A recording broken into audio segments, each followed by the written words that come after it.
I think the Kickstarter is doing a really new thing, and I think they set out to do one thing, but with the speed of the internet, it's bound to evolve.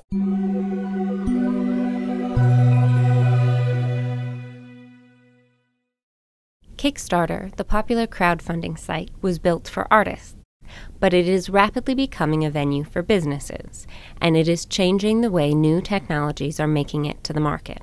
We were thinking about traditional routes, approaching big companies that were doing periphery devices, but when we started to get interested in Kickstarter, we realized that it was a perfect match. So we saw that there were a lot of added benefits between the exposure and the ability to pre-sell, and just to use it as a market research tool.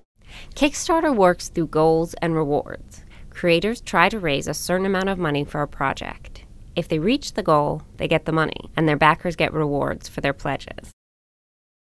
Technology creators often raise money to put a prototype into mass production. The backers are pre-ordering the product, maybe just one, or maybe a retail package of 10,000. Kickstarter gets 5% of all money raised. For a project like the record-setting Pebble watch, that's over $500,000. It's crowdfunding on a scale that can compete with venture capitalists. The Amplifiear is a small device that increases the volume of an iPad speaker.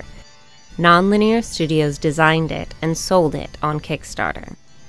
Hi Kickstarters, my name's Clabots. We thought about it as being direct access to consumers.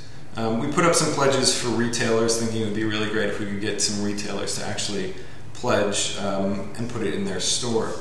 What we didn't expect was the number of distributors from around the world that contacted us and actually wanted to carry the product. Other projects, especially Apple gadgets, have had similar success, like the Brydge. It's a keyboard that turns your iPad into a laptop. Brydge is ready, but we need your help. If interested, please pledge. If successful, we promise to send you the product as soon as possible. Thank you. We looked and saw what was successful, what were other projects that we looked up to, what were they doing. And we did see a lot of them doing the retail, packages and the distributor packages. So, and it's being very successful with that. It's brought in a lot of incoming requests for partnerships, for folks who want to distribute. But it's fairly common for backers to think of themselves as customers. We do often remind folks that they're helping us build this. A lot of times we will get emails saying, oh, when I'm going to order this right now, I'll get it, next week. Brydge needed the funding to produce their keyboard, but for companies like iCache, production was never a worry. We do have funding in place to fully support that first run, and actually subsequent runs as well. The Geode turns your iPhone into a credit card, and it is already available for sale.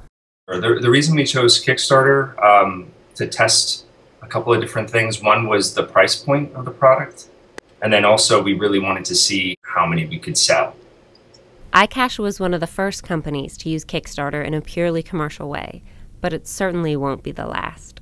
The way that companies are now using Kickstarter to debut products that they can already produce just shows how quickly things change on the web, and that a concept like Kickstarter is going to have to grow and adapt. Kickstarter is still filled with funded art projects, but most can't match the super success of Apple gadgets.